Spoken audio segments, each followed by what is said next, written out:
Ya, kita tes video cukup terang nggak?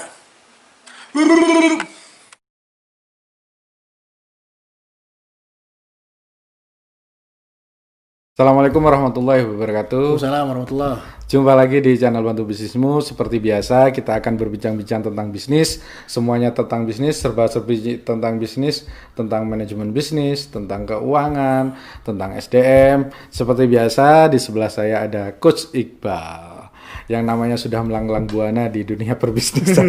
Gimana? Jadi, mau bahas apa kita? Jadi kita akan membahas tentang karyawan yang mau berhenti kerja. Karena banyak pertanyaan juga ke kita. Mas, saya sudah kerja 10 tahun, terus saya ingin keluar, apa yang perlu saya siapkan? Seperti itu. Tapi sebelum kita masuk ke tema, terus ngapain sih kita nge-YouTube gini? Nggak tahu.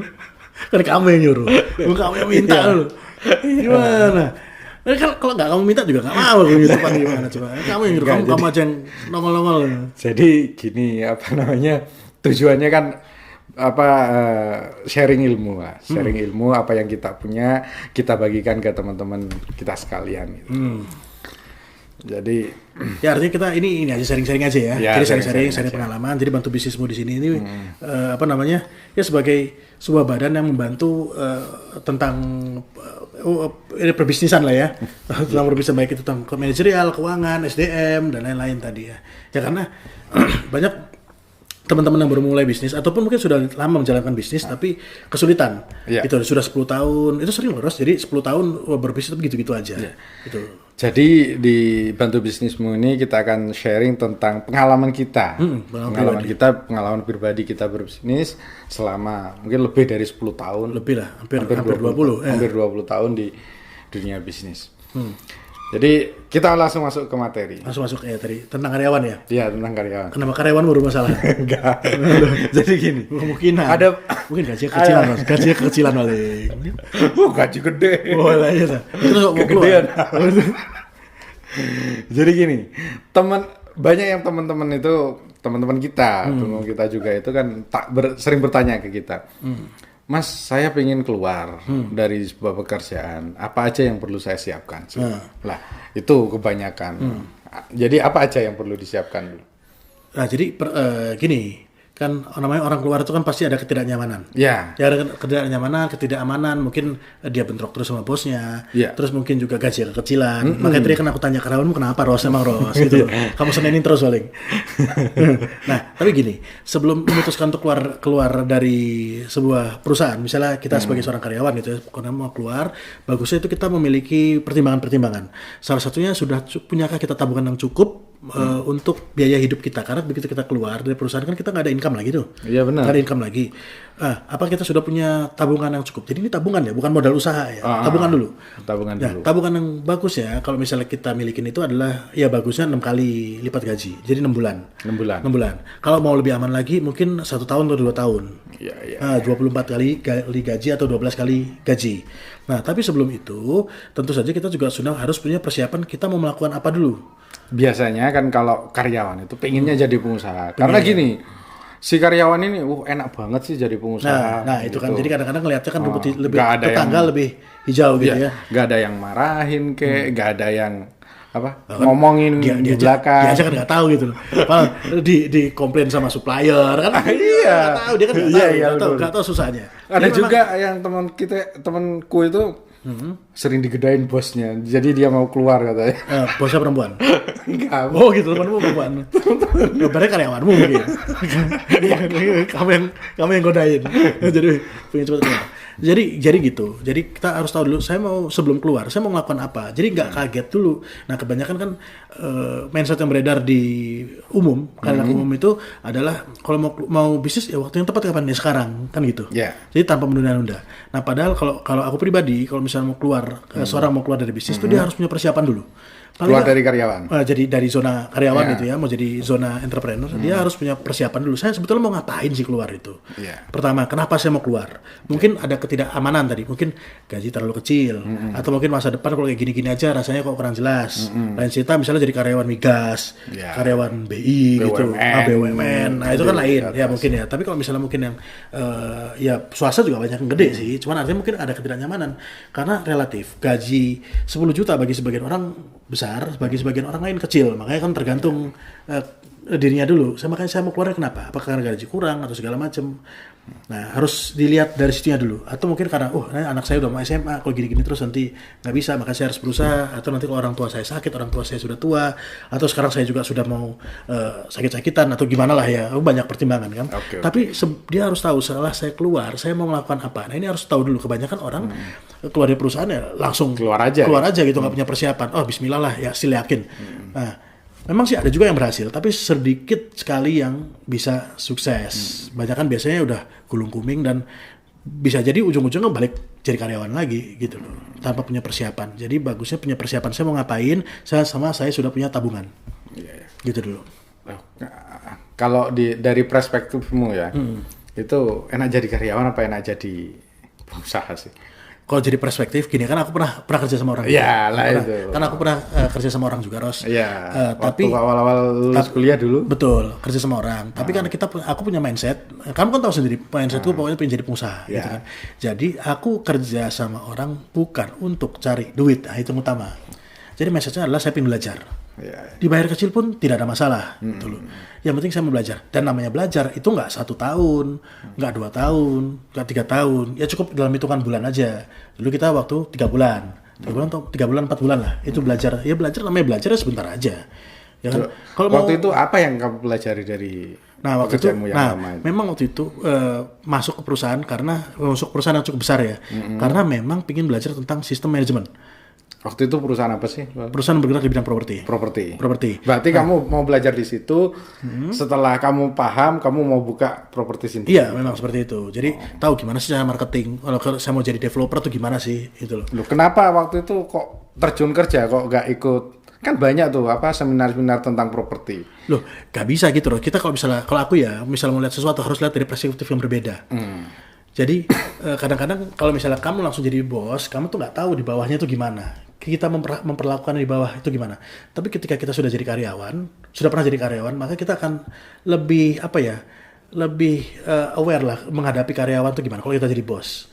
Nah kadang-kadang kan kita kalau sudah jadi bos biasanya ya punya modal langsung jadi bos, biasa merintah ini segala macam, kan kadang-kadang menyebalkan bagi karyawannya. Nah kita suka nggak digituin kalau jadi karyawan. Nah kalau nggak suka ya jangan lakukan itu kepada teman-teman yang karyawan kita gitu. Karena sekarang banyak loh beredar yang misalnya 3 hari keluar dari seminar ini dipastikan kamu akan jadi pengusaha developer. Banyak yang ikut kemudian dia memutuskan untuk resign kerja jadi pengusaha developer, ternyata habis itu keluar bingung juga dia mau ngapain. Nah jadi gini, jadi buat jadi pengusaha itu gampang. Yang susah itu mempertahankan usahanya. Nah, jadi kalau misalnya jadi pengusaha gampang kan, punya modal 500.000 buat rombong segala macam, jadi jual gorengan, jadi pengusaha gorengan kan. Tapi kan bagaimana caranya supaya usaha yang kita jalankan ini long term, long lasting gitu loh. Nah, itu kan jadi persoalan tersendiri. Nah, otomatis kita harus tahu dulu dari bawah, pondasi itu gimana sih? Salah satu pondasi kita dalam pengusaha dan berusaha jadi entrepreneur itu ya adalah tim kerja. Karena ini faktor yang nggak bisa diukur. Contoh gini, kita beli komputer kita bisa mengukur produktivitasnya seberapa besar. Komputer ini. Kecepatannya sekian. Kebutuhannya apa? Misalnya mau printer mau lebih cepat, kita beli yang ukuran sekian. Tapi kalau SDM itu nggak bisa kita ukur. Baru bisa kita ukur kalau dia sudah terjun di perusahaan kita. Sebelum dia terjun, wah susah ngukurnya. Paling tes kerja, tes psikologis gitu kan, wah, masa tahu hasilnya gimana, dia jujur apa enggak. Baru ketika dia terjun baru kita bisa evaluasi. Nah itu loh di situ. Jadi aku merasa saya pengen belajar tentang manajemen, belajar tentang bagaimana caranya bos itu harusnya memperlakukan karyawan itu gimana, terus tentang marketing, tentang ya segala macam lah. Itu belajar 3 bulan itu cukup. 3 bulan cukup. Waktu itu. Cukup kan, kantornya tiap hari. Iya, berarti sekolahnya 3 bulan. Nah, sekolah 3 bulan itu namanya baru belajar. Belajar. Nah, kalau misalnya mau setahun 2 tahun, ya mending ambil S2 gitu. Tapi, nah, iya sekarang mungkin, belajar di kuliah. Mungkin sebelumnya mindsetmu memang tidak untuk cari uang di situ. Mindsetmu menjadi pengusaha. Betul. Betul, pengen jadi pengusaha karena ya itu kalau misalnya kayaknya pertama bukan apa ya. Jadi karyawan pun sebetulnya juga banyak yang potensial. Cuman ngelihatnya kayak gini. Kalau karyawan kan ada karir. Nah, karir bukan kita yang menentukan. Ya, itu atasan menentukan atau lembaga. Tapi kalau misalnya kita mau jadi pengusaha, maka kita yang punya pegangan bisa mengontrol nasib kita sendiri lah. Ini bukan nasib oleh yang ngantor, tapi kita bisa menentukan lah, bisa memilih. Ya, mau lah berapa. Kita bisa. Itu tergantung kita. Banyak juga orang yang rasa gampang jadi karyawan. Oh enak, gampang jadi pengusaha gitu kan, aku jadi pengusaha aja ah. Nah tapi dia tidak punya kemauan yang kuat, jadi cuma sekedar besar keinginan gitu loh. Jadi besar nafsu nggak bisa goyang. Itu kamu lah. Kamu. Jadi maunya gede, tapi pas disuruh ada tantangan ini nggak mau dilakukan, ada tantangan ini nggak mau dilakukan. Aduh nanti aja deh, jadi tarsok. Nah, itu nggak bagus kayak gitu tuh. Kurang tangguh. Cemen. Mental TV. Kacangan lah, masih kacangan. Ya baru belajaran. Nah, jadi kalau misalnya ini salah satu ya. Jadi kalau teman-teman dari pengusaha mau jadi karyawan mau jadi pengusaha itu ya tadi ya harus punya mentalitas dulu. Mental. Karena nanti tidak akan gampang. Karena jangan harap bahwa akan ada orang lain yang akan membantu kita semua atau kalian semua. Ya, jadi kalau misalnya lagi kesulitan, nanti datang ke teman misalnya tolong minta modal itu nggak akan. Jadi harus siap jalan di zona yang tidak nyaman. Dan seorang diri, jadi harus siap seorang diri. Betul. Jangan menggantungkan diri kepada orang lain. Nanti saya bisa kayak gini nggak bisa kayak gitu. Karena orang lain akan bantu Anda kalau mereka sudah melihat bahwa Anda sukses. Kalau belum sukses belum susah, setengah mati kok. Benar. Terus ini, kalau anakmu itu kamu lebih senang jadi pengusaha atau jadi karyawan? Kalau aku sih terserah. Tapi paling tidak dia harus sudah punya pengetahuan tentang manajerial dan keuangan sedini mungkin. Gitu ya. Sedini mungkin. Padahal kamu kan pengusaha nih, kamu. Anakmu jadi karyawan nggak masalah gitu? Nggak masalah, misalnya mau jadi dokter gitu. Ya nggak boleh-boleh aja kan, semua dia. Nanti bisnismu siapa yang ngurus? Lah makanya itu. Nah ini gini ya, makanya bisnis itu kan ujung-ujungnya ada 3. Satu kita tutup kalau bangkrut, kita wariskan, atau kita bisa jual, bisa kita gedekan. Oke. Kalaupun nanti misalnya, makanya bagusnya usaha itu bagusnya bukan usaha keluarga sebetulnya. Tapi kita menggandeng banyak lini, makanya nanti kalau usaha semakin besar, saham semakin banyak, kita go public atau nggak go public lah, misalnya perseroan aja, nanti kita jual saham, nanti tidak, jadi tanpa kita harus mengendalikan, tapi sudah ada kontrol dari pemegang saham lainnya. Jadi lebih bisa gede, nggak ada kepentingan pribadi. Biasanya kalau perusahaan keluarga itu susah gede. Iya. Karena ya tadi misalnya yang mbahnya meninggal, nanti anak-anaknya berapa, pengambilan keputusan berantem, terus habis itu cucunya lagi, tambah ribet. Tapi kalau misalnya tadi ini bukan perusahaan keluarga, tapi dikelola secara profesional oleh orang-orang yang profesional, maka nggak ada masalah. Sekarang kan kamu mau jadi pengusaha karena apa, Ros? Karena pingin sibuk atau pingin punya uang? Enggak. Punya waktu yang fleksibel dan punya uang kan. Waktu fleksibel itu jadi pengangguran aja. Kamu lihat orang gila tuh punya banyak waktu, punya banyak waktu. Berarti kan punya banyak waktu dan punya uang. Berarti kan artinya kalau bisa sih pelan-pelan kita lepas keterlibatan kita dari usaha kita. Tapi tetap kontrol. Betul. Karena secanggih-canggih kan ada bilang bisnis autopilot gitu ya. Nah, bisnis autopilot kalau menurutku pribadi itu bukannya berarti kita lepas. Nanti kita bahas tentang bisnis autopilot ini. Nah, gitu. Jadi kalau menurutku bisnis autopilot itu bukannya berarti kita lepas gitu aja dari bisnis. Secanggih-canggihnya pesawat tetap butuh pilot. Iya kan? Nggak ada namanya pesawat robot bisa langsung terbang mendarat gitu aja, nggak bisa, pasti ada pilotnya. Mau terbangin dia dulu, ada pilotnya, disetting sama pilotnya, terus ya gitulah, pokoknya tetap ada pilot. Mau mendarat pun juga tetap peran pilot juga penting. Gitu. Jadi tetap kita kontrol. Nah tapi ada tim memang yang mengendalikan. Loh, kalau gini, kamu dihadapkan di suatu situasi ya, kamu misalnya ada orang yang punya ilmu, kemudian kamu kerja di bank gitu kan, terus gurumu itu bilang atau ustadzmu lah bilang, kamu harus keluar dari sekarang karena kamu sudah tahu hukumnya bahwa riba itu seperti itu. Nah, gitu. Terus habis itu Kamu kalau kamu terusin ini neraka kamu. Lah itu gimana kamu? Ya. Ada situasi kayak gitu. Ya, jadi kalau kan nggak pernah ya posisi gitu ya. Cuman banyak juga tuh, maksudnya teman-teman yang hijrah. Tapi ini aku nggak memandang dari perspektif agama. Jadi dari sudut pandang pribadi. Jadi pribadi. Jadi pribadi. Nah kalau aku di posisi itu, misalnya aku kerja di bank dan menghadapi situasi seperti itu, maka aku akan tahu ini salah, gitu misalnya ya, tahu ini salah. Jadi aku akan mengambil keputusan pun kalau untuk mundur, pasti bertahap. Karena apa? Karena kita punya tanggungan. Punya tanggungan, maksudnya punya keluarga, terus punya orang tua, punya mertua juga, dan mesti ada beberapa yang mesti kita biayain lah, gitu ya. Nah kalau kita mundur seketika saat itu juga, mungkin kita bisa zolim pada yang lain juga. Ini kalau sudut pandangku ya. Jadi yang tadinya mungkin istri cukupan jadi berkurang. Nah kayak gitu ya. Tapi kalau misalnya berkurangnya sampai 0, nggak punya apa-apa, itu kan berbahaya. Nah jadi mungkin kita nabung dulu, kayak tadi bilang, ya berarti kita harus nabung dulu. Nabungnya berapa banyak kita nabung? Nah misalnya, deh kita nabung sampai 6 bulan. 6 bulan kebutuhan, gaji. Misalnya kebutuhan setahun, kebutuhan sebulan itu 10 juta. Maka kita nabung 60 juta atau 120 juta. Nah sampai punya itu, terus habis itu kita mungkin mau buat usaha apa?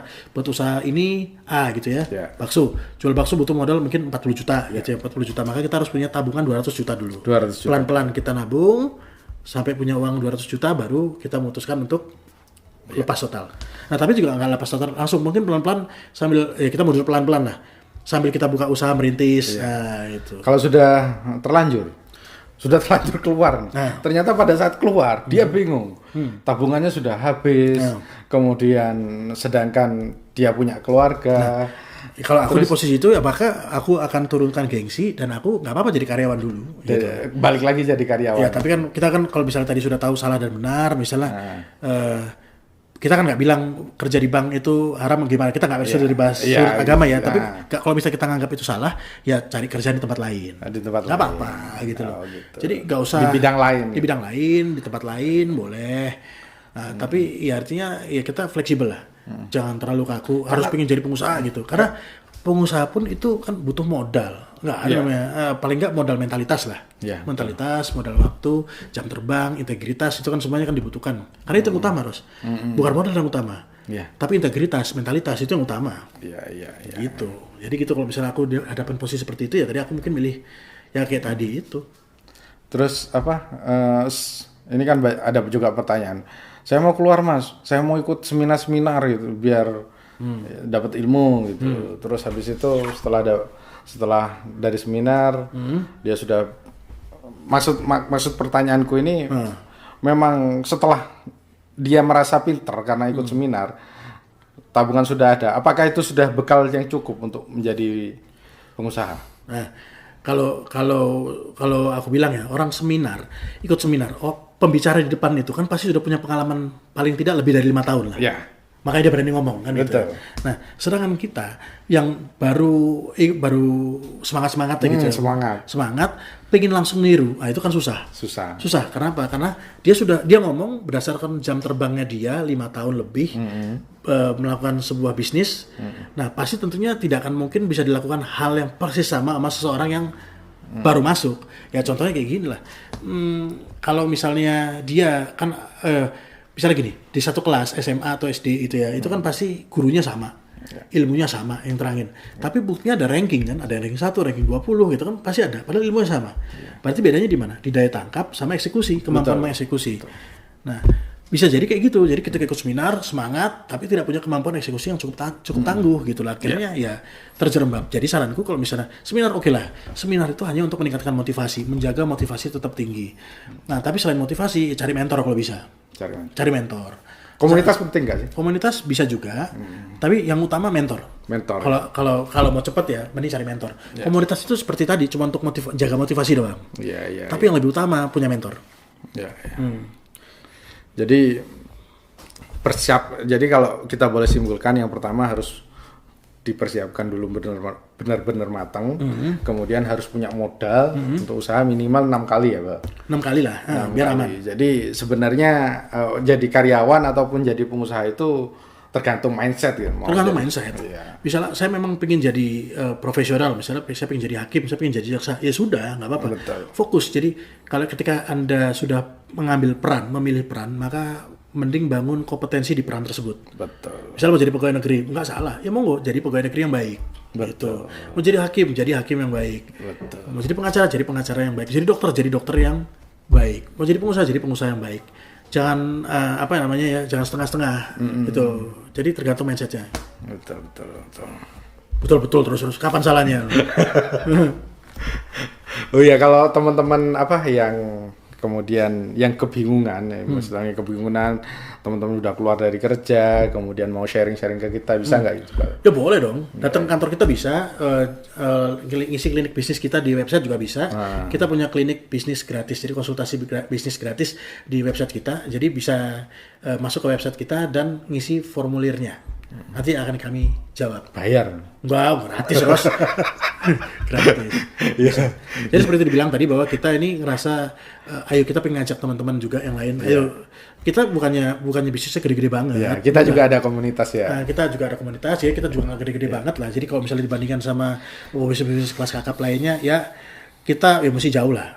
Jauh lah. Tapi paling nggak kan kita di sini kan pengen berbagi. Pengalaman kami lebih dari belasan tahun, hampir 20 tahun menjalankan bisnis, pernah jatuh juga, pernah rugi, tapi untungnya lebih banyak. Kan gitu. Alhamdulillah kan gitu ya. Makanya ada pengusaha bahagia. Jadi sekali lagi, jadi kalau misalnya mau berbisnis itu ya ada polanya. Jadi ada pola. Jadi kita di sini cuma berbagi pola doang. Masalah-masalah dieksekusi tadi ya tergantung kemampuannya teman-teman sekalian mengeksekusinya. Yeah. Tapi kita bisa bantu sharing-sharing dari pengalaman kita ya. Bisa kita kawal juga kan gitu ya. Bisa. Gitu terus. Saya pikir cukup Bal ya.